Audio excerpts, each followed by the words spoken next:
E o que nós ouvimos desde o princípio, né, hoje, as canções que foram ministradas, né, judiou bastante, né, mas com certeza tem muito a ver com aquilo que Deus colocou no nosso coração para compartilhar com os amados. Abra sua Bíblia, por favor, no livro de Josué, no capítulo 5. Nós vamos ler dos versos 10 ao verso 12.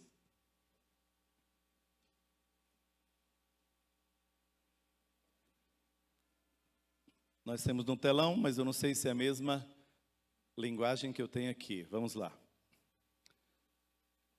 Josué, no capítulo 5, versos 10, 11 e 12, diz o seguinte: Estando, pois, os filhos de Israel acampados em Gilgal, celebraram a Páscoa no dia 14 do mês, à tarde, nas campinas de Jericó. Comeram do fruto da terra no dia seguinte à Páscoa.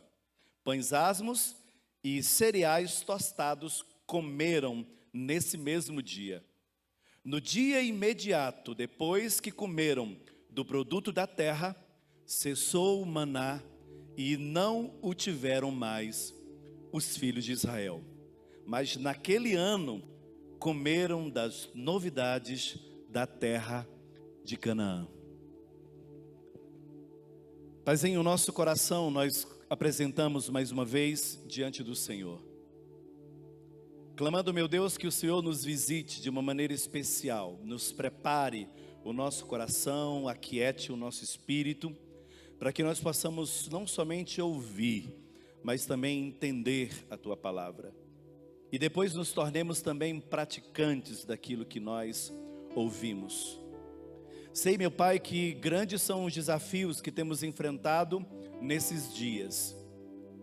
E às vezes, meu Pai, o nosso coração se inquieta, se entristece, se angustia.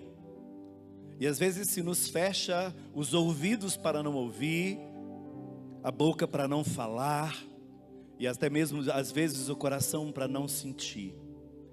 Mas estamos diante da palavra que muda tudo isso. Estamos diante de um Deus que muda a nossa história, muda tudo aquilo que nós somos.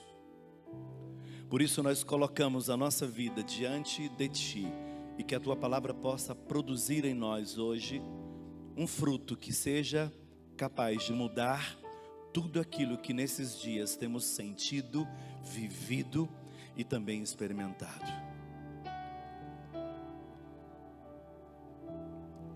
Esse texto ele vai falar do que nós lemos.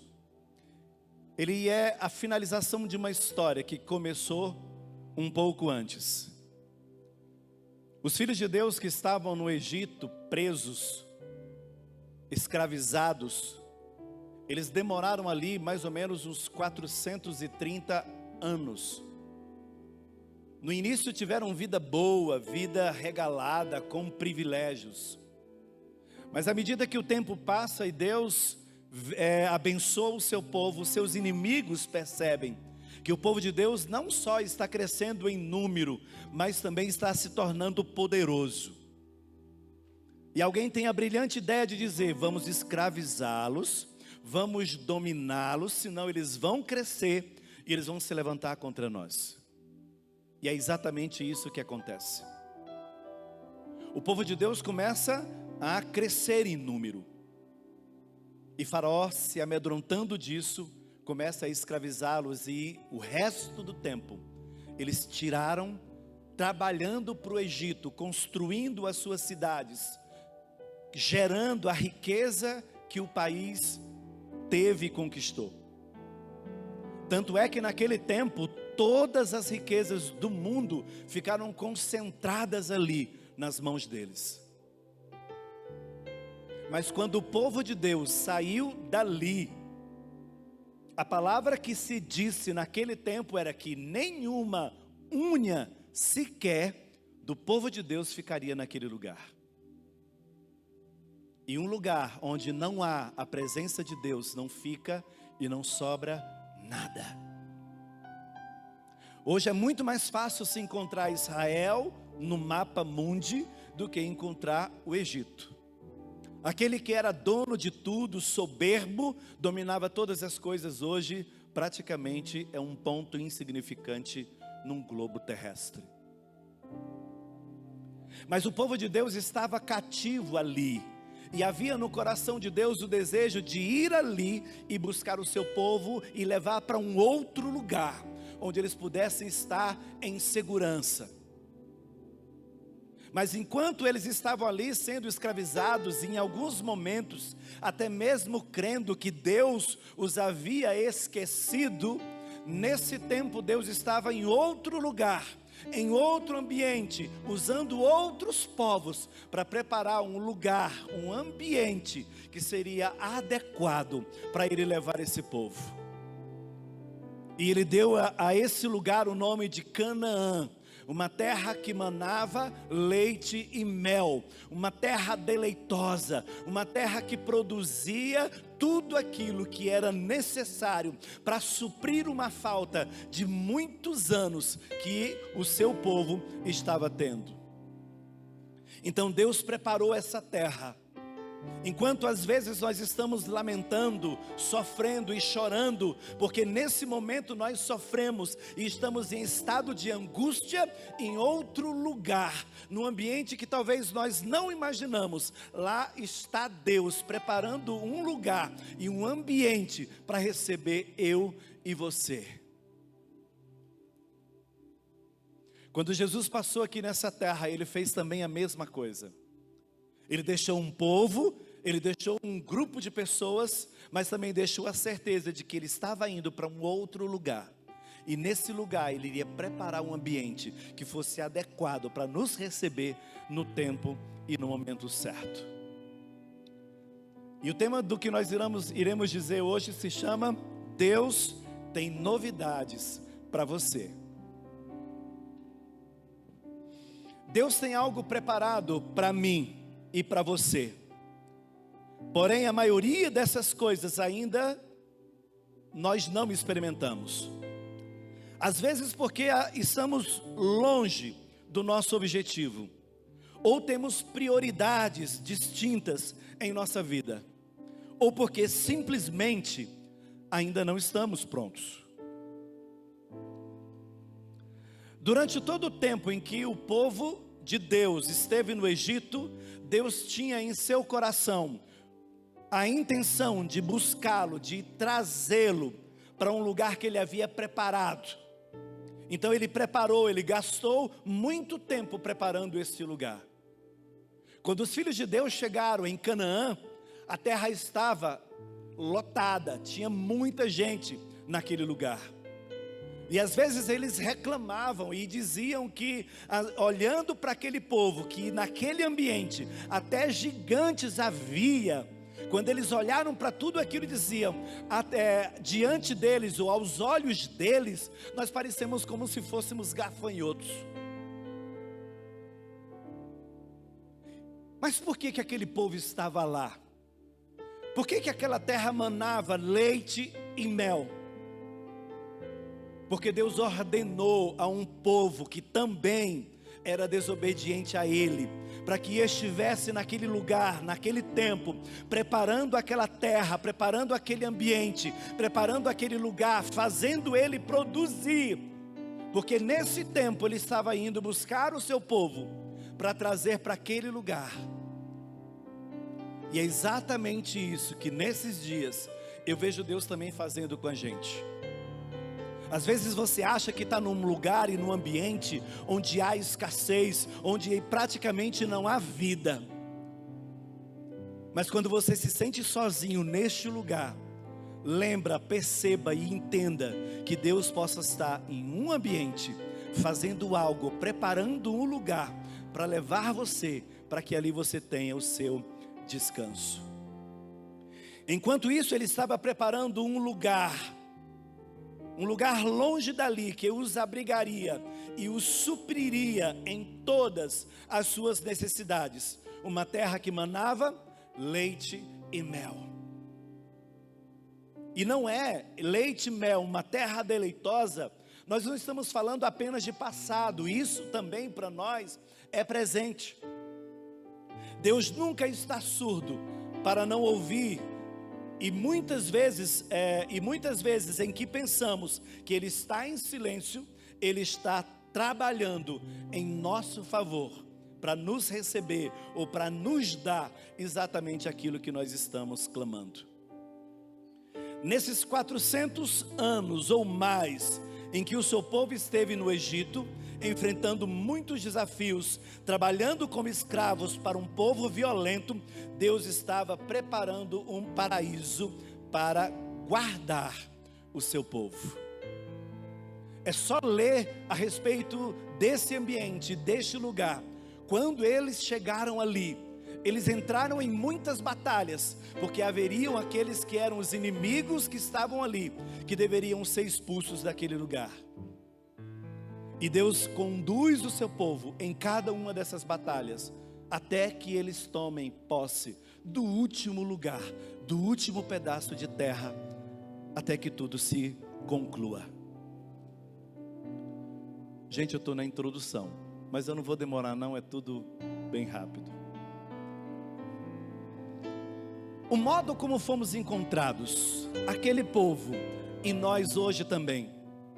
O povo de Deus esteve no Egito por esse tempo, e ali viveu como escravo, mas aguardava ansioso o tempo em que Deus viria libertá-los. Não foram alguns dias, mas gerações, vivendo sob o jugo pesado do domínio de Faraó. Não foram alguns dias que eles estiveram ali. Às vezes, o pastor Guildo pregou uns dias atrás, e ele citou um verso interessante que diz assim: as más conversações corrompem os bons costumes. Num fim de semana, nós podemos destruir tudo aquilo que nós construímos durante muito tempo. Mas imagina que cultura é essa que foi construída no coração desse povo durante 400 anos, e a maioria deles vivendo debaixo de escravidão.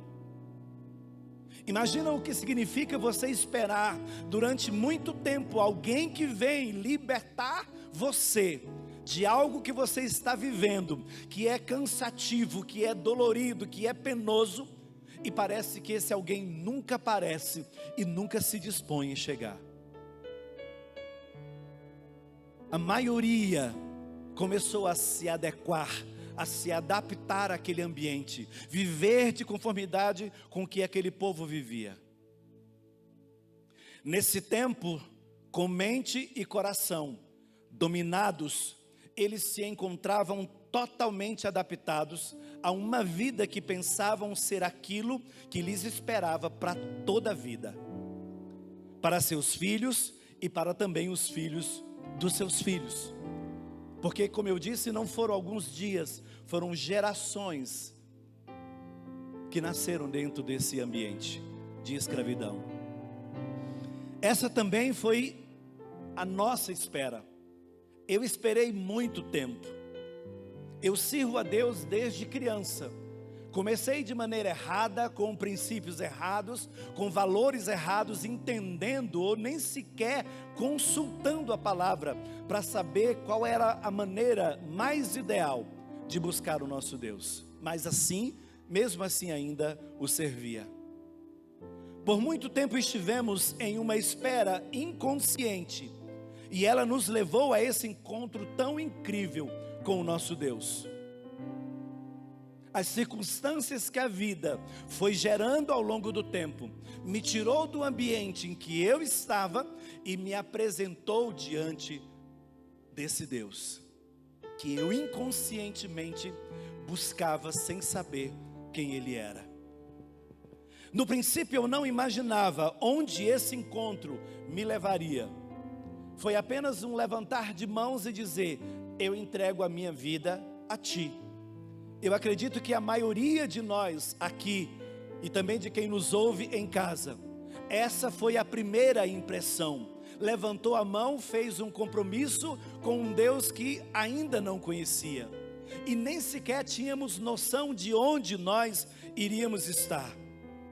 Mas hoje nós estamos aqui todos, e eu estou aqui em cima desse altar, ministrando e falando desse Deus que um dia achou por bem sair do lugar onde ele estava e ir ao meu encontro. Eu fui achado por ele, e eu tenho certeza que vocês também foram achados, porque não somos nós que o encontramos, é ele que nunca nos perdeu de vista. Às vezes nós achamos que ele está distante, às vezes também pensamos que ele está calado em silêncio, mas ele nunca nos perdeu de vista, ele sempre soube onde nós estávamos. Foi nesse tempo que eu descobri que essa nova vida exigiria de mim algumas renúncias. E quando nós falamos de renúncias, a gente imagina e pensa que renunciar a algo é lançar fora aquilo que não presta. Mas as coisas que na maioria das vezes nos destrói são boas, são doces. Quando nós levamos roupas para o bazar, são as velhas que nós levamos. Isso não é renúncia. Renunciar é dar aquilo que te faz falta. Aquilo que não nos faz falta, nós não renunciamos. Apenas entregamos ou jogamos fora, ou passamos para frente. E aqui Deus vai requerer de nós algo muito incrível para nós até então. Eu lembro que a coisa que mais me pesou na minha conversão é que eu tinha que parar de dançar. Eu era professor de lambada. Eu dançava lambada, forró, gafieira, tudo que vocês pensarem. Dá para imaginar? Não dá. E eu louvo a Deus porque naquele tempo câmeras fotográficas eram caras. Não tinha celular para filmar, não há notícias e não há história desse tempo na minha vida. Graças a Deus. Mas para mim era a coisa mais difícil de ser renunciado. E eu lembro que quando eu cheguei no primeiro dia, no meu trabalho, no dia seguinte, eu me converti no dia 29 de janeiro de 1995. No dia 30, eu estava no meu trabalho. Eram 3 andares e eu cantava o dia inteiro. Subia cantando, descia cantando. E nesse dia 30 eu não cantava mais. E todo mundo percebeu alguma coisa estranha aconteceu com Paulo, porque ele não está mais cantando. Eu não sabia nenhuma das músicas que cantava aqui na igreja. Mas eu entendia que ali estava iniciando um processo de renúncias, onde muitas coisas eu teria que deixar para trás, para iniciar ou dar início a uma nova jornada. Para seguir, era preciso negar primeiro a mim mesmo, mudar meus valores e morrer para muitas coisas que ainda geravam e era a vida que habitava em mim. Filipenses 4:8. Finalmente, irmãos, tudo que é verdadeiro, tudo que é respeitável, tudo que é justo, tudo que é puro, tudo que é amável, tudo que é de boa fama, se alguma virtude há e se algum louvor existe, seja isso que ocupe o vosso pensamento. Eu me deparo com tudo isso. Quando eu olho para esse versículo e olhei para a minha vida, não havia nada disso praticamente em mim. Aí foi o primeiro choque, porque vai haver uma mudança no meu coração, ou precisa, ou exige-se que haja uma mudança, para eu chegar nesse ambiente agradável para o qual eu estava sendo conduzido. Tudo aquilo que o mundo nos fez perder, vai ser no deserto que nós iremos recuperar.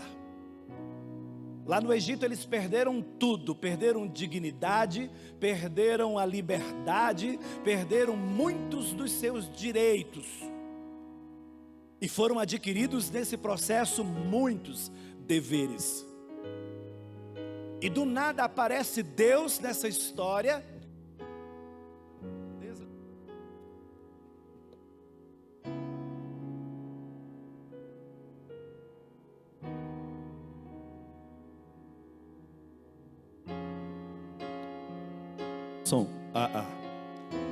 Do nada aparece Deus no meio dessa história. No momento em que você achava que nada mais poderia acontecer, no momento em que você já havia desistido de tudo e até mesmo de esperar, Deus do nada aparece e dá um sinal para você, dando a entender: filho, eu nunca me esqueci de você. No momento em que você estava angustiado, eu estava com você. No momento em que você chorou, eu também estava ali com você. E eu posso muito bem fazer um retrocesso na minha vida e começar a colocar Deus em cada momento em que eu achei que Ele não estivesse. E Ele aparece naquele ambiente, nesse tempo, onde havia um povo numeroso, já muito multiplicado, que já nem tinha mais esperança de que alguma coisa pudesse acontecer. Então Deus aparece para mudar toda essa história. Segundo ponto, esse é o momento da transformação. É onde a presença de Deus vai começar a gerar uma mudança em nós. Ele vai nos levar para um ambiente agradável, uma terra que mana leite e mel, uma terra que tem tudo aquilo que eu preciso. Mas no entanto eu preciso estar pronto e preparado para chegar até lá. Mas a vontade de Deus vai muito além de apenas nos encontrar. Ele tinha uma vida planejada para nós. Entretanto, ao nos encontrarmos com Ele, descobrimos que o mundo, as circunstâncias da vida e as escolhas que fizemos nos levaram para longe desse propósito. Então no deserto, o povo de Deus vai passar, ou passou, por um processo de transformação. E a primeira coisa que eles vão sentir nesse ambiente é uma fome incontrolável.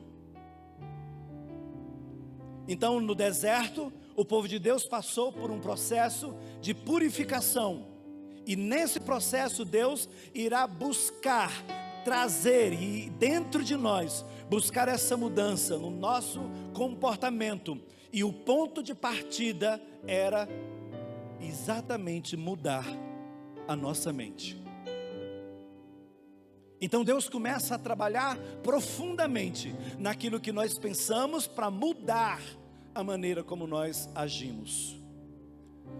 Romanos capítulo 12, versos 1 e 2. Rogo-vos, pois, irmãos, pelas misericórdias de Deus, que apresenteis o vosso corpo por sacrifício vivo, santo e agradável a Deus, que é o vosso culto racional.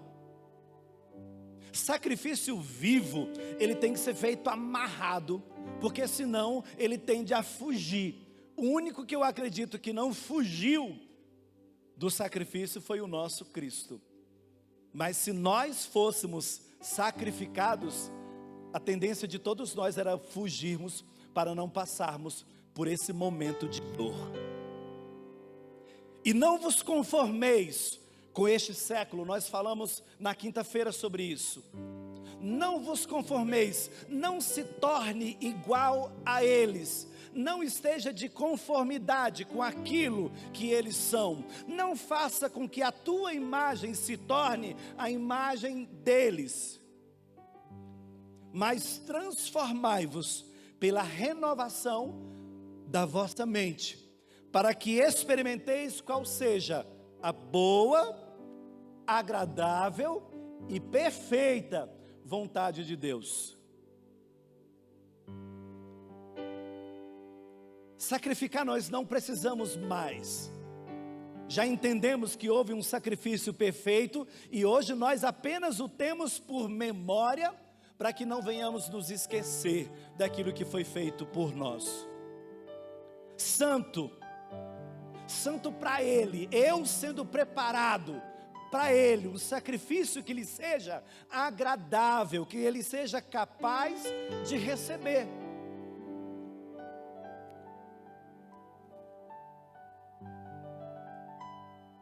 Deuteronômio 8, 2 a 4 diz: recordar-te-ás de todo o caminho pelo qual o Senhor teu Deus te guiou no deserto esses 40 anos. Para quem não sabe, o povo de Deus estava cativo, escravo no Egito. E num dado momento Deus lembra do seu povo e volta para buscá-los. Mas ele não se esqueceu, porque ele estava preparando um lugar para onde os levaria. E nesse processo de trazer o seu povo do Egito para a terra prometida, teve que virar aqui um tempo de 40 anos, caminhando pelo deserto, em alguns momentos, rodando pelos mesmos lugares. Recordar-te-ás de todo o caminho pelo qual o Senhor teu Deus te guiou esses 40 anos, para te humilhar, para te provar, para saber o que estava no teu coração, se guardarias ou não os seus mandamentos. Deus, quando o povo dele chegou na terra prometida, antes de atravessar o último obstáculo, ele alerta Moisés: esse povo, quando ele chegar naquela terra e experimentar daquilo que eu fiz, Moisés, você não está entendendo, quando eles abrirem o presente e ver que surpresa eu preparei para eles, eu tenho medo que eles se esqueçam de mim. Então começa a repetir essa história. Tudo aquilo que eu fiz no deserto, o que eu fiz no Egito para tirar vocês de lá e trazer até aqui, conta essa história, repete. Mas a história é muito grande. São 400 anos de escravidão e ainda tem mais 40 anos no deserto. Como fazer esse povo lembrar? A história a gente esquece muito rápido. E Moisés pega e faz um cântico e coloca tudo isso numa música. Quantas músicas você sabe de cor? Eu acho que eu sei milhares. Tem músicas do mundo que nunca mais ouvi. Eu estou passando na rua, escuto, aí já quero balbuciar. Estão todas em algum lugar no nosso inconsciente. Por isso que o inimigo que você venceu ou derrotou, toma cuidado com ele o resto da sua vida. Ele vai tentar voltar novamente para saber se você gosta de ir ali tocar um pagode. Eu vou passar por um lugar e as pessoas estão no meio da rua dançando, muito parecido com as maneiras e as formas que eu dançava na década de 80. Me envelheci, né? E o que Deus vai fazer aqui? Vamos terminar o versículo.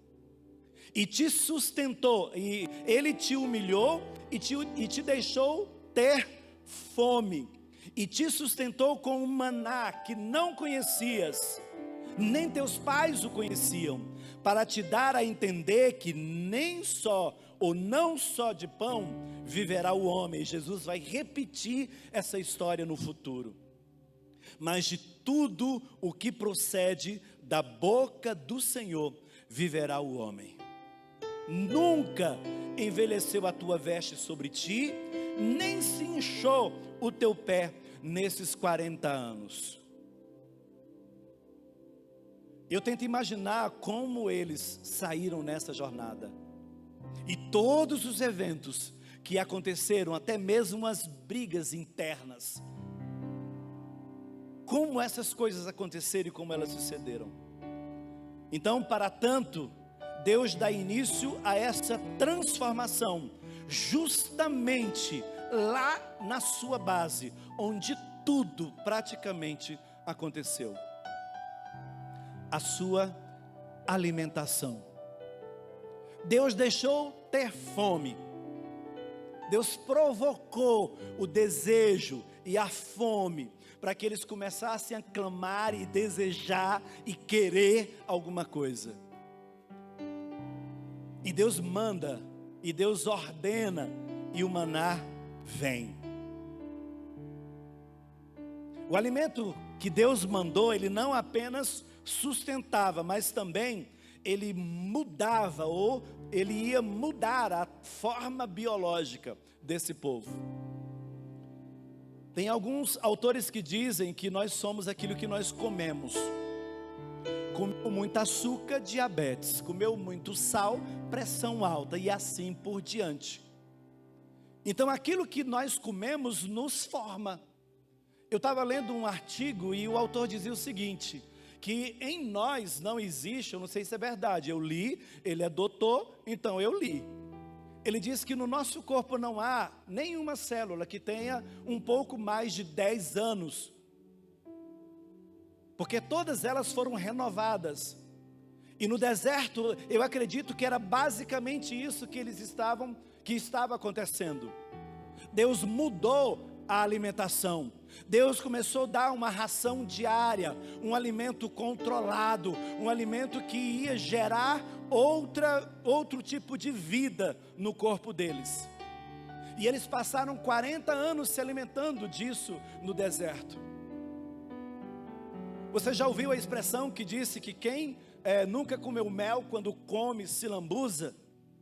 Então Deus estava preparando esse povo para chegar numa terra deleitosa e experimentar de tudo aquilo que Ele tinha para oferecer. Mas às vezes nós não nos damos conta de que aquilo que nós comemos, ou o alimento do qual nós nos suprimos, é disso que vai ser formada a vida em nós, ou vai ser gerada a energia no nosso corpo. Se nós não lemos Bíblia, se nós não buscamos Deus na sua palavra, do que será que nós estamos sendo gerados? Se a Bíblia não me induz, ou não me atrai, ou não me busca para a direção dela, do que eu estou sendo formado? Por isso que nós temos muita dificuldade para conversar com filósofos. Eles analisam tudo, eles observam o mundo de todas as suas formas, mas se esqueceram de que tudo aquilo que ele observa foi gerado por alguém muito maior do que o doutor que discerniu tudo isso. Porque a única coisa que os doutores fazem é analisar o óbvio, é perceber as nuances das cores. Porque a vida humana é muito mais complexa do que um dia nós já ousamos imaginar. Então Deus vai lá e tira o alimento que gerava morte e começa a mudar tudo isso. Então quando nós chegamos na presença de Deus, muita coisa em nós precisa mudar. Porque a partir de agora o que vai mover a minha vida é a vida que for gerada em mim através da palavra de Deus. Por isso que essa sede e essa fome, ela vai ser gerada. E a maioria das pessoas tem a desculpa de dizer que a Bíblia é muito grande ou é muito difícil de entender. Se eu pensasse a respeito disso, ou se eu pensasse dessa maneira, eu não estaria aqui hoje falando com vocês. Já li bastante, mas todas as vezes que a gente vem aqui, a gente gasta tempo em casa lendo, relendo, revendo coisas, e às vezes encontramos algo que a gente fala assim, isso aqui nunca vi, nem tinha noção de que isso estava escrito aqui. O que mudou não foi a palavra, o que mudou foi aquele que leu.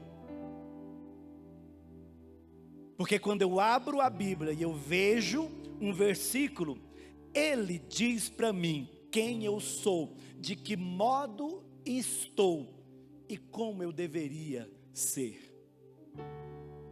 Então, amado, se você não tem o hábito de ler a palavra, vai ser complicado se alimentar de algo que seja mais gostoso ou precioso do que aquilo que nós temos comido durante a nossa vida.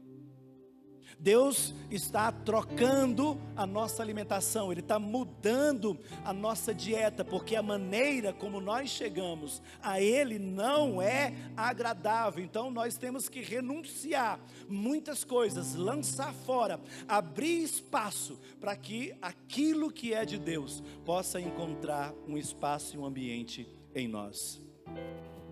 A comida que Deus oferece aos seus filhos no deserto é dada em rações diárias e porções certas, bem medidas. Já falamos sobre isso aqui também esses dias. E se alguém ousa ou ousasse pegar além da conta para deixar para o outro dia, por achar que Deus poderia amanhã não cumprir com aquilo que Ele disse, essa comida estragava, apodrecia. Amados, Deus tem um suprimento diário para a nossa vida. Não há momento em que nós vamos buscá-lo e Ele não tenha algo para nos oferecer. Então, as porções eram certas, racionadas, mas trazia em si o suprimento adequado, necessário para aquele tempo, para aquele momento. Existe algo mais precioso, do qual nós precisamos nos alimentar, mas nós ainda não experimentamos.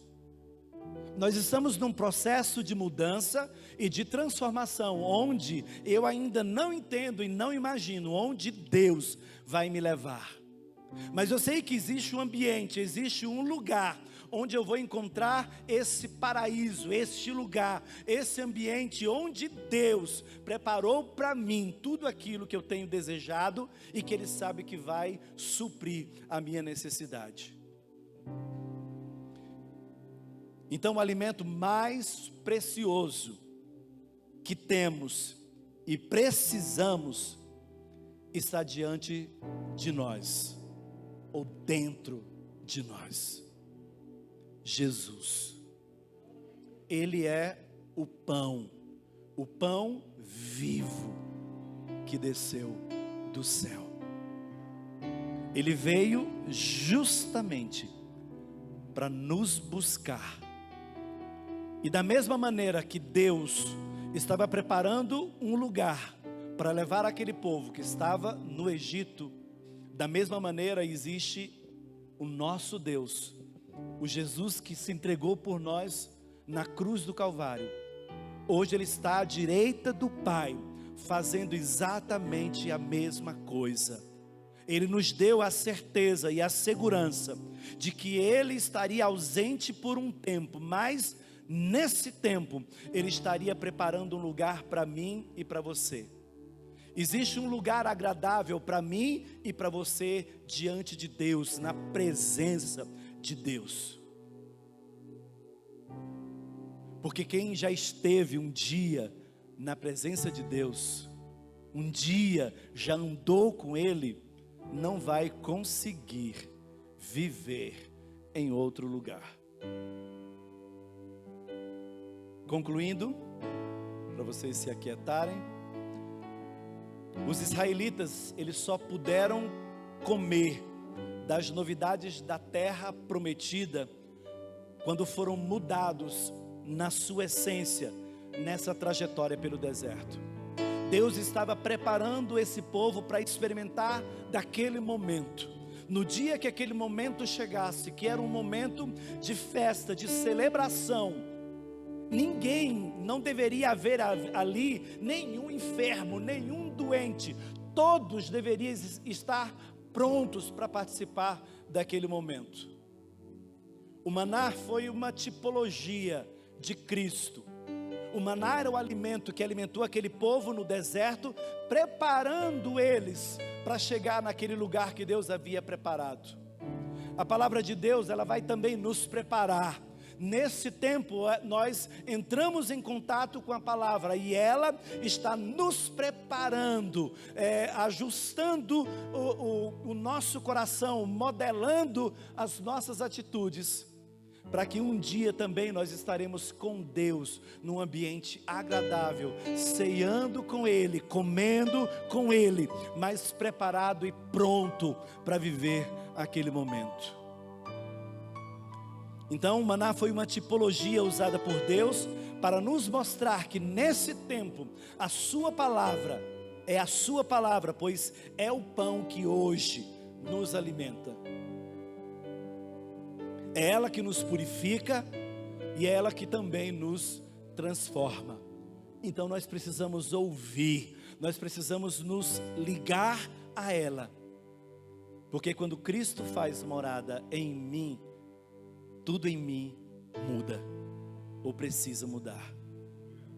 Os 40 anos de passagem pelo deserto sinalizam um tempo completo de Deus.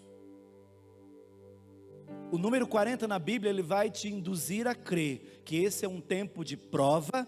No entanto, é um tempo que não foge ao controle de Deus como nenhum dos outros, mas é um tempo onde há uma permissão legal dele, e Deus sabe quando começa e sabe exatamente o tempo que termina.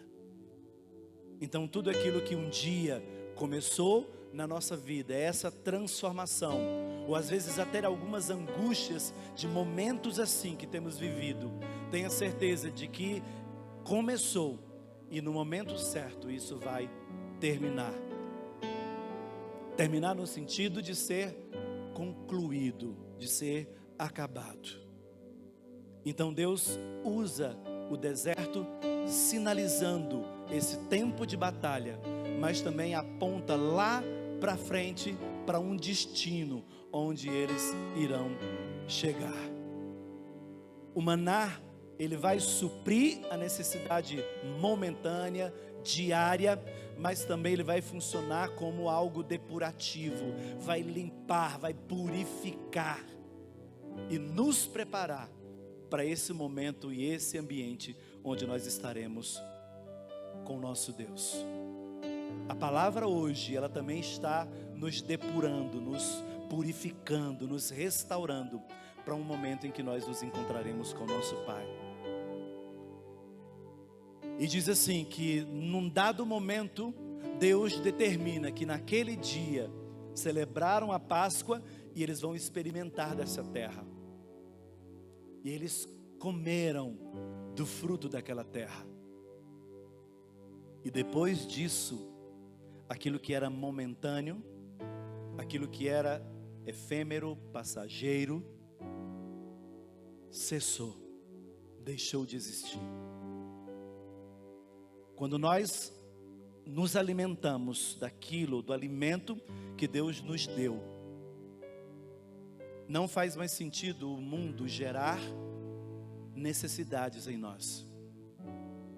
Comemos do pão, o pão vivo que desceu do céu, que hoje mora em nós, não temos mais necessidade de experimentar de coisa alguma. Ele nos supre, Ele nos alimenta e Ele nos sustenta. Mas antes de seguir adiante, nós precisamos voltar atrás, voltar ao princípio de tudo, rever alguns conceitos, mudar alguns valores, para que a partir daí nós sejamos recebidos na mesa da ceia com o nosso Deus. Amém? Que Deus possa nos abençoar e que essa palavra possa gerar no coração de cada um de nós aquilo que de fato nós precisamos para perceber que essa mudança de fato aconteceu nas nossas vidas.